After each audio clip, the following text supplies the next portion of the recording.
Olá, tudo bem com vocês, meus irmãos, minhas irmãs? Como que vocês estão?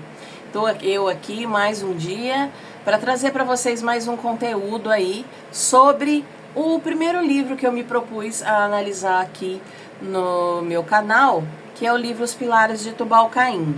Vocês me perdoem o ruído, mas eu tive que ligar um ventilador aqui perto de mim, porque apesar de ter chovido tudo, o calor está extremo por aqui, tá? Então, hoje a gente vai analisar o capítulo 5 do livro Os Pilares de Tubal-Caim, só arrumar aqui, que se chama Fora do Tempo e Fora do Espaço.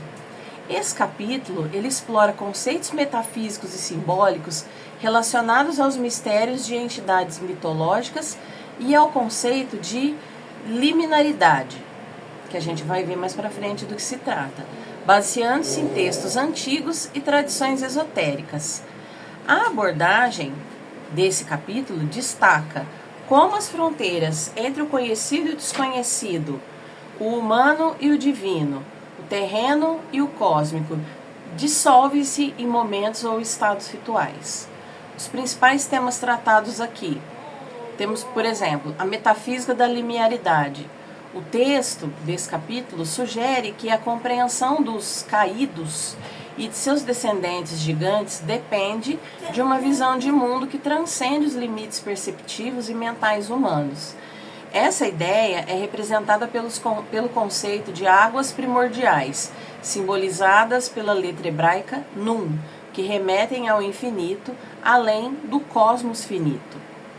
Esse abismo primordial é descrito como a origem oculta de tudo que é manifestado.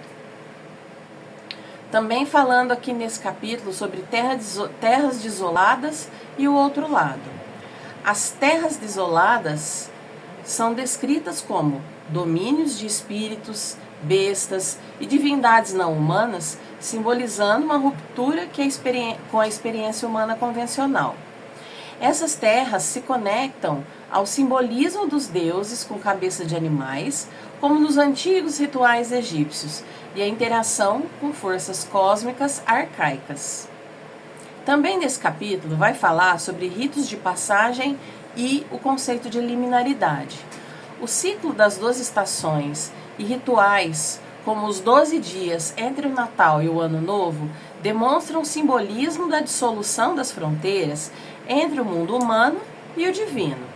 Esses momentos liminares são vistos como a convergência entre criação e destruição, remetendo ao retorno à unidade primordial. Outro tópico que vai ser falado nesse capítulo é sobre Azazel e Seth, como arquétipos do exílio. Figuras como o anjo caído Azazel e o deus egípcio Seth representam a exclusão e a transgressão. Seth, associado ao deserto e aos estrangeiros, é representado como uma figura complexa. Simultaneamente, ele é um criador, mas também destruidor e também símbolo de forças primordiais.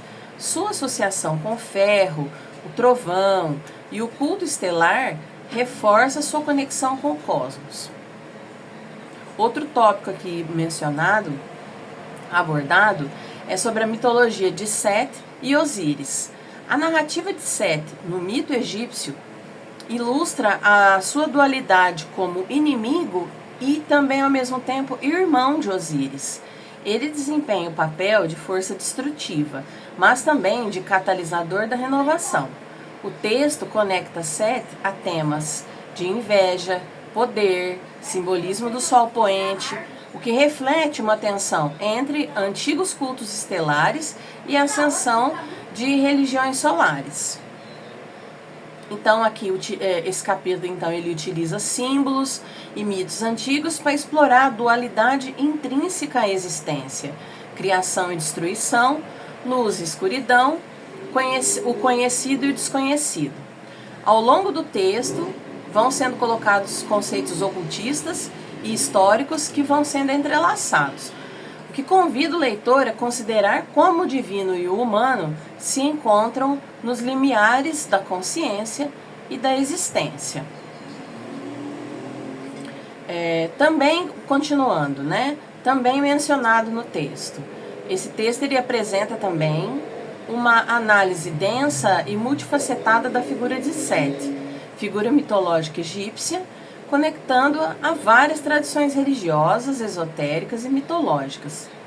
Combinando interpretações históricas, simbólicas e ocultistas, a narrativa examina como Sete transcende a sua origem egípcia para se tornar um arquétipo universal do estrangeiro e do caído. Também nesse texto é feito um paralelo daí do deus Set do Egito aos Yazid. Inicialmente, Set é descrito como um líder caído entre as hierarquias celestiais, o que o aproxima, de certa forma, do anjo pavão reverenciado pelos Yazid.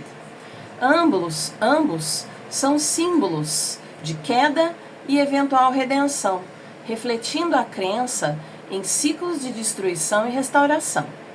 A conexão com o Sol Negro ou Sol da Meia-Noite também o vincula ao simbolismo do deserto, um espaço de isolamento e transformação. Falando sobre o simbolismo do deserto e da árvore da vida.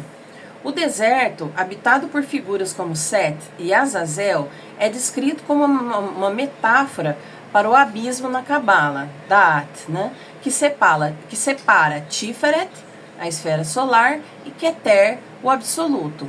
Esse caminho é retratado como uma jornada espiritual perigosa, mas essencial, na qual o iniciado atravessa o abismo para alcançar a iluminação.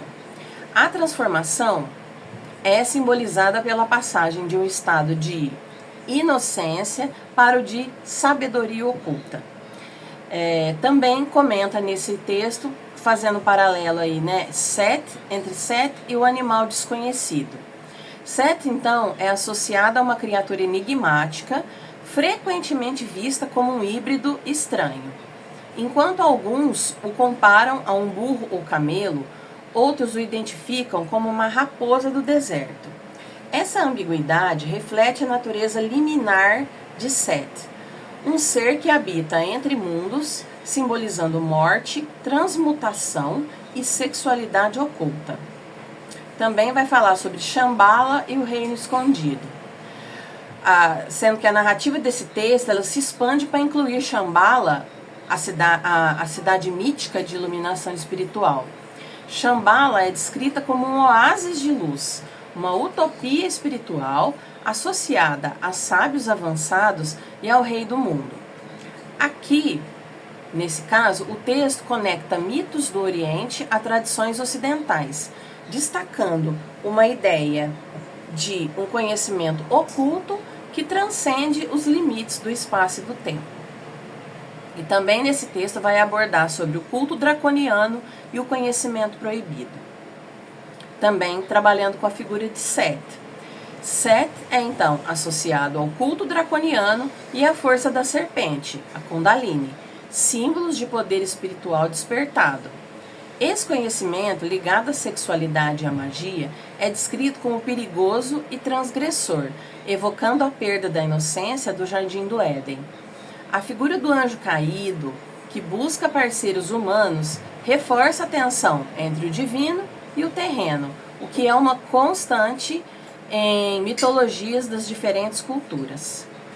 Também fazendo aqui uma relação entre Set e o estrangeiro e o excluído, sendo que Set é também um símbolo do alienos, ou estrangeiro, aquele que transcende os limites do mundo conhecido. Comparado a figuras como Caim e até mesmo ao próprio Jesus, Set personifica a ideia do desajustado espiritual, que, por sua singularidade, é frequentemente rejeitado pela sociedade. Essa condição, porém, é vista como um marco na jornada mística rumo à libertação espiritual. Em suma, o texto forma aí uma teia rica de referências mitológicas e esotéricas, ligando Set a temas como queda, redenção, transgressão e transformação espiritual.